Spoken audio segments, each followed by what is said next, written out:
Hello everyone, welcome to the place that gives you the most up-to-date and on-demand B2B sales content to ensure that you crush your quota. 3, 2, 1, go! Christine, welcome to 100% the Quota. I'm super excited to have you. Thanks for being here. There's a couple of reasons why I brought you on the podcast. You're the first founder I bring on the podcast, by the way. Wow, honored. So yeah, you should be. Why don't you tell us about your business as a starting point for the audience to know what's Christine up to? I would love to. So I'm one of the co-founders of Caribou. We build healthcare cost prediction and optimization software for the finance industry. Right now, healthcare is the top financial concern for Americans, and yet there is no way to properly plan or optimize any of your healthcare costs. I mean, your insurance company's not going to help you do that. Your doctor's not going to help you do that. But the person who is incentivized to help you do that is your financial advisor, it's your bank, it's your robo-advisor. So that is essentially the customer profile of who we're after to help essentially all Americans better plan for healthcare events and better plan for the expenses that are related to those events. That's amazing. So I want to double click on two things. First of all, you just gave us a great pitch. That was crisp. I'm aware that you practice and say this on a regular basis. Am I right to assume that? Yes, you are. I practice a lot. Well, I don't think I practice as much as I used to, but I definitely say some variation of that pitch a lot of times throughout the day. Cool. And the second thing is like you have an ideal customer profile that you mentioned, which is one of the basic things of sales that people don't think about. When they develop their go-to-market strategy, they're like, all right, let's throw some spaghetti at the wall. Let's just see who buys our product. But for you went through a process of defining who buys your stuff. Is that right? It gets even more granular than that. I mean, I remember the first time someone said ICP to me, I Googled what it meant because I had no idea what it meant. And I mean, I'm telling you that we sell to financial advisors, but there is a very specific, even niche of financial advisors that we sell to today. I mean, that might grow over time, and it will grow over time as we continue to grow our business. But right now it's even more granular than that. And I can go there if you want, but I don't think that's where we need to go. No, I mean, listen, yes, I'm interested, but perhaps break us down your responsibilities as a founder, right? Co-founder, because you have a couple other founders with you on the business. But what percentage of your time are you selling? I would say from a percentage breakdown, 80 to 90% of my day-to-day is sales, and not just sales in the way that most people think about sales in acquiring new customers or new users. It's sales from certainly that standpoint, but also recruiting, convincing a team to join you on this crazy mission to work their butts off of all hours of the day is sales. Fundraising is 100% sales. And I've led that for our company. So the majority of my day, aside from HR and accounting and some reporting that I do, is all sales. Oh my God. I mean, listen, music to your ears, right? I just want to record you and bring you everywhere because I talk to a lot of founders on a day-to-day basis and they're like, I need to get better product at project management, at operations, at software development, at all these things. And usually there's a huge investment on the technical side of the business, but who's doing the commercial side? Of course. And with that, I actually want to share a tweet that you shared. I'm going to read it out and I'll share it with the audience. March 3rd, 2022, you tweeted, officially convinced that a sales background is the most valuable one for a founder. Coming from Harvard or McKinsey matters a lot less if you can't get users, raise money, or recruit. All sales in quotation marks. So what triggered, this was earlier this year, but what triggered you to tweet that? Obviously this is something that's top of mind for you on a regular basis. Yeah, I'm going to make some enemies with some technical founders, I feel, and I certainly did if you look through the comments of that tweet. But I mean, it says my thoughts exactly. It's, you have, as a founder, as a CEO, if you want to grow a business, you have to get customers. If you want to be venture backed, you have to raise money and you can't do it by yourself. So you have to, get a team together to join you on that mission. And if you can't sell yourself, if you can't sell your company, if you can't sell where your company is going to be in 5 to 10 years, you will not be successful in any of that. And that's not to say that obviously, you need a product. You need a product that you can bring to the mass markets, that is a scalable tool that, Right. hundreds of thousands of maybe millions of people can use one day. Right. So there is a lot of importance in the technical capabilities that some founders bring to the table as well. Yep. But early days, you're selling something that doesn't exist, right? Mhm. So I'm speaking from where our company is at in terms of our stage. We're still what I consider to be very early. And in a lot of cases, we're selling something as a test to see the reaction from the market, customers, investors, and you have to be convinced, convincible. You have to be convinced yourself, obviously, and then you have to be convincible to other people too. Yeah. Listen, you have it down. You know it, you get it. Listen, I'm biased. I'm a salesperson. I've been a salesperson for the last, 10 years of my career. But when did you figure this out? When did you figure out, I need to be really good at sales to be successful as a founder? I don't think I really knew it until I was in it. And I think that is maybe part of the problem too. It's that you don't recognize how much of your day-to-day is sales until you're actually thrown into the fire and have to figure everything out. But I was lucky. I was very lucky that, after I graduated school, I loved healthcare. I actually wanted to be a doctor for the longest time. And then I said, screw that. I want to be on the innovation side of healthcare and actually change the system as opposed to just be another cog in the wheel. Right. And the only company that would give me a shot at possibly doing that was this medical device company. And I started in a sales role. And nice. Okay. That was the luckiest thing I think that ever happened to me because it was a very expensive medical device and we were selling it to a population of people who could not afford it. So it was arguably a very, very difficult sale to make. Yep. And it was an emotional sale more than anything. Right. So it taught me a lot about selling a story, selling, where you can take something, selling the impact that it could have. And that's ultimately what we're doing with Caribou too. So it was good training for me. This is amazing. Did you actually have a formal training, when you got to the company, this is how you sell the product, or was it more of training of this is what the product does? They were a startup. So I wasn't put through a formal training protocol or procedure. But what they did is on my first day, I basically spent the entire day listening to other people on the phone. Okay. And then day two, shadowing, sure. Yeah, shadowing. Yeah. And then day 2, the phone rang and they said, Christine, pick it up. And so you're thrown in the fire. Let's go. Go sell. I was just thrown straight in. So I remember that first call, actually. It went miserably. But I picked it up and I did my best. And I just, you have to be okay with trying things and learning from them and iterating. And so there was a lot of support. I had great managers who, taught me the product, taught me, how to bring people through the funnel, how to qualify leads, how to say no to customers too. Okay. And then ultimately how to close them. So eventually we got there, but I remember day 2 and I thought I'm going to fail so bad at this job, but I ended up doing okay. Wow. Okay. So you're going into now a co-founder role with a lot of passion, with sales in your toolbox. You start to build a pitch or ideate, what are the early days of Caribou? Walk me or tell me, what did you bring from that first experience into all right, I need to build a pitch, whether that's for our first pitch competition or anything like that. You definitely have a different approach than everybody else because you were selling. So did you approach it differently? Did you use different tools or what was it like? Well, I think one of the most important things, if I could take myself back to that time, is, we had a problem that we wanted to solve and we didn't have a solution. What we did is we set up so many calls with people who we thought could be customers and we didn't necessarily pitch them on a solution.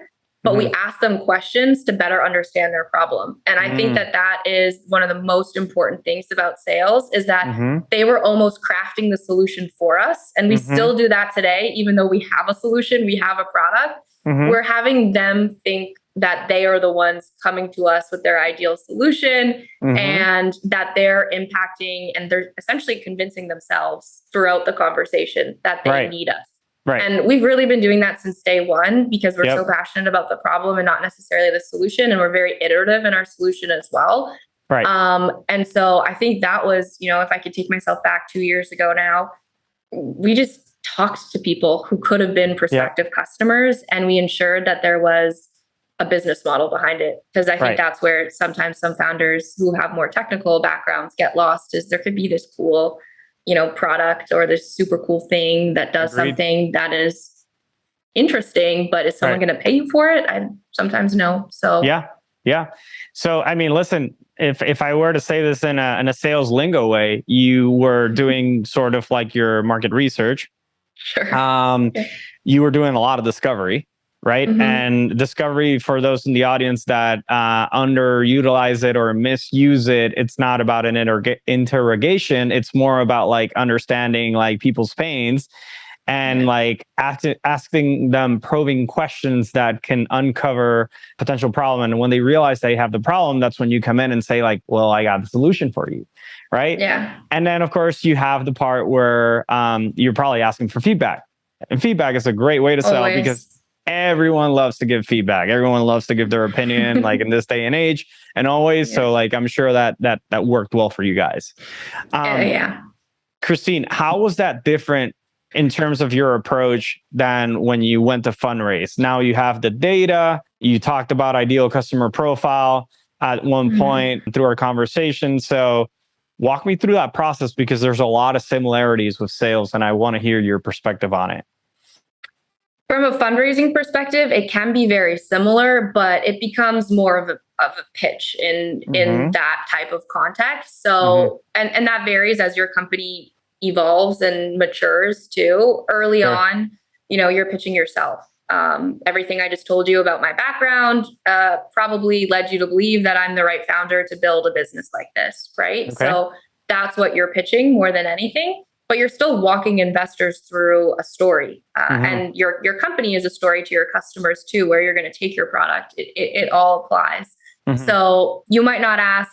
You still will ask questions to investors, and you want that to be a reciprocal conversation and not just you talking 100% of the time.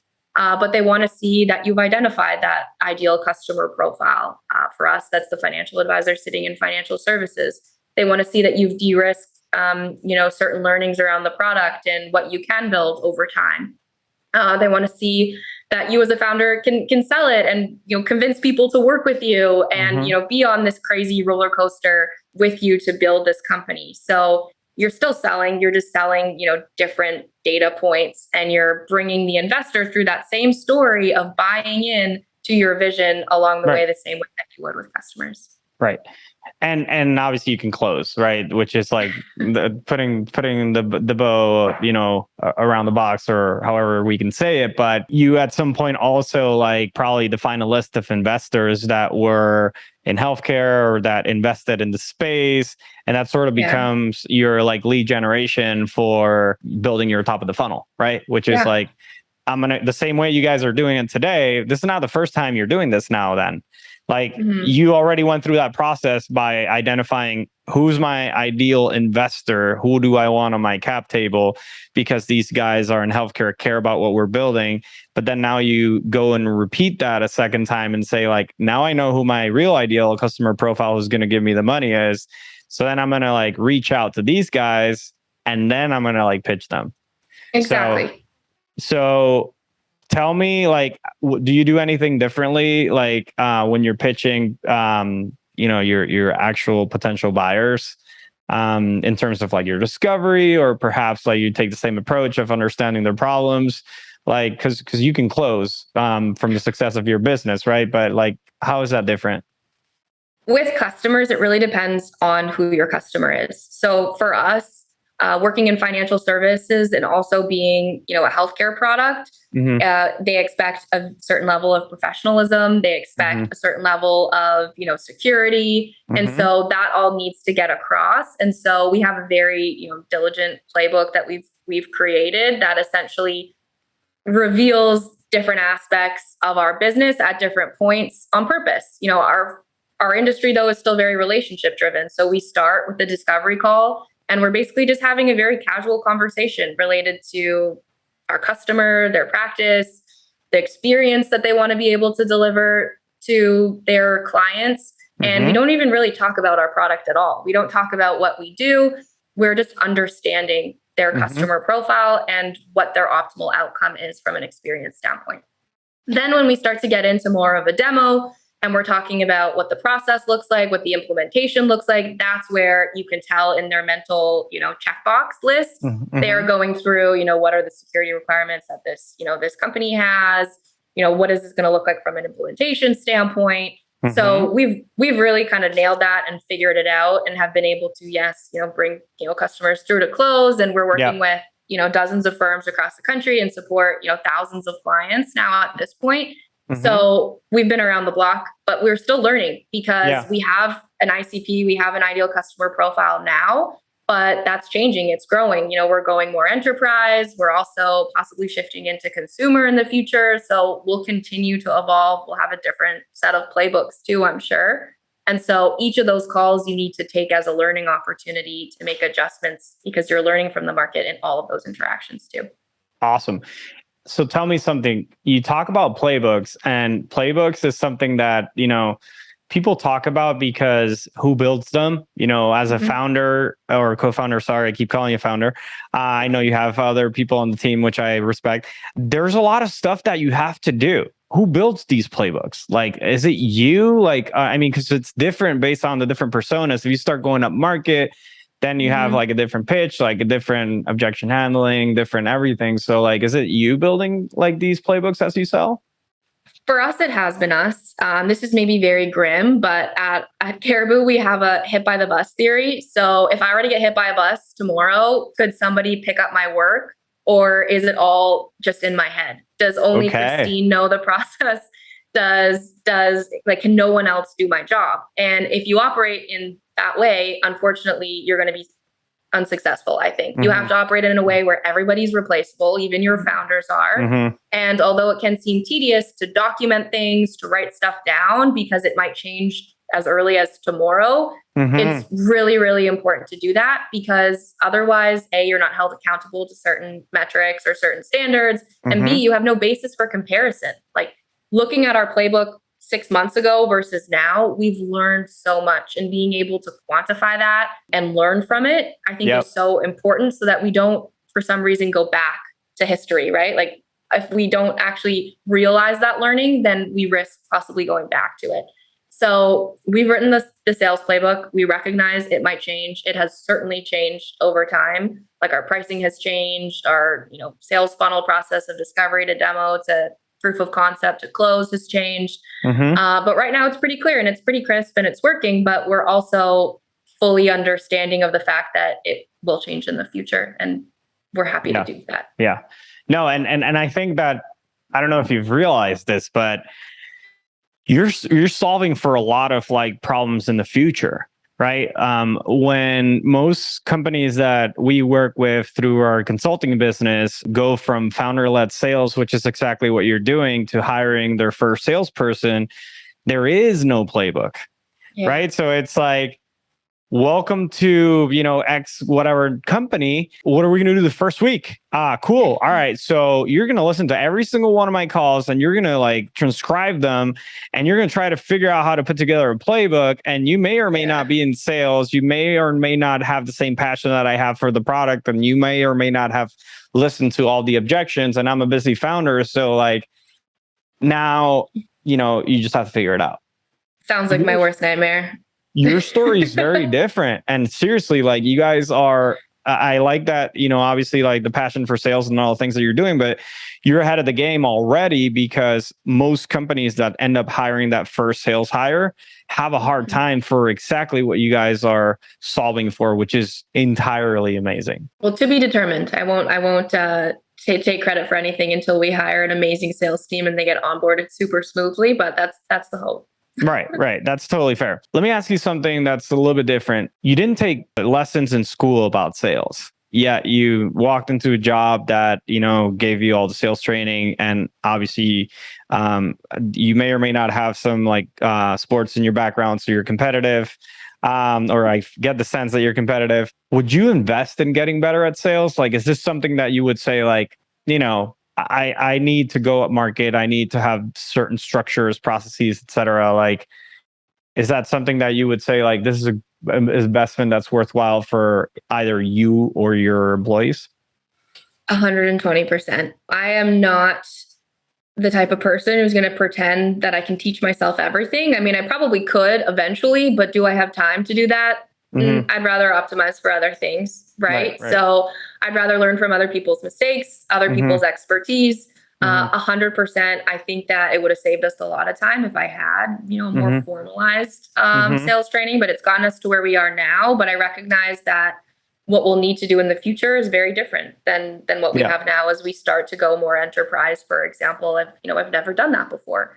So that is certainly something that we would want, if the founders are still responsible for sales at that point, then we would go through it, or our team would go through it. Nice.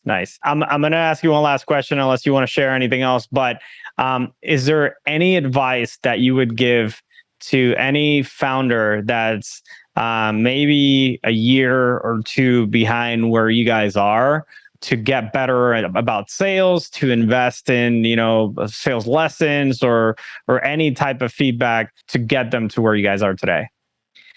This all depends on, what works best for the person specifically. Although a lot of people hate to admit it, often throwing yourself into the fire is the best strategy. A lot of people are really uncomfortable with that. But as a founder, you are going to be figuring everything out on the fly, as whatever that saying is, like, as the plane is taking off, like that's basically how you're building that plane. So you need to get comfortable with that. And that's applicable to everything, including sales. So the sooner you just jump into it, the sooner you start to have conversations where you absolutely embarrass yourself. I mean, I knew nothing about financial services when I first started talking to financial advisors.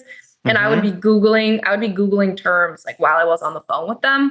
So you need to just listen and absorb and write things down and start to recognize patterns too, because you might hear one thing from one customer and you could be so misled. So you also need to recognize all the patterns and have so many conversations. That is, I think, what helped us get to where we are today. It's that we've spoken to hundreds of our possible customers. And so it's recognizing the patterns and the learnings of all of those people. And as a founder, you kind of just need to, just do it. Don't wait. Don't say I'm going to build this amazing product and then I'm going to show it to all of my customers. Validate it just based off of an idea. And I think that helped us tremendously. It might not help everybody, but it really worked in our circumstances. Yeah, no, I mean, it has. The numbers speak for themselves, right? This has been amazing, Christine. I'll say this because I sort of talked about it at the beginning, but, one of the main reasons why I'm such a fan of what you guys are doing and your business is because I've had the opportunity to work for two founders that were or are two very, very successful founders, both started two unicorns, and they were sales first founders. Right. These are individuals that love to get on the phone, that are, very sales oriented, mostly built sales driven organizations. And obviously, like, here I'm biased, right? Because I'm in sales, but without growth, there's nothing, right? And growth solves a lot of problems. Responsible growth, of course, not growth at all costs. Listen, I'm a fan. Thank you for being here. Because I have to mention it, we do provide training for founders to get better in B2B sales. We do it for account executives and SDRs as well. And we have, standing boot camps that go on a monthly basis. And Christine, you are a very rare, kind of founder because you have that sales velocity, tenacity, and all the positivity behind you. But not everyone has the preparation and the experience that you have. So, I think that what's exciting for me is to see you execute this, and see how sales has been so positive for your business. So thank you. I love seeing everything that you're doing too. I mean, I think that it's so positive to bring, more support to founders in this area because it doesn't exist. They don't teach you this in university. So, what you're doing is super needed because there is really no formalized training for it unless you spend a year to 2 years in a sales role and hope that you have a good manager, right? And not everyone wants to sacrifice that time or sacrifice that risk when they want to solve a problem that they really care about and build a company. So that's where you come in. So kudos to you for everything that you're doing. It's super important too.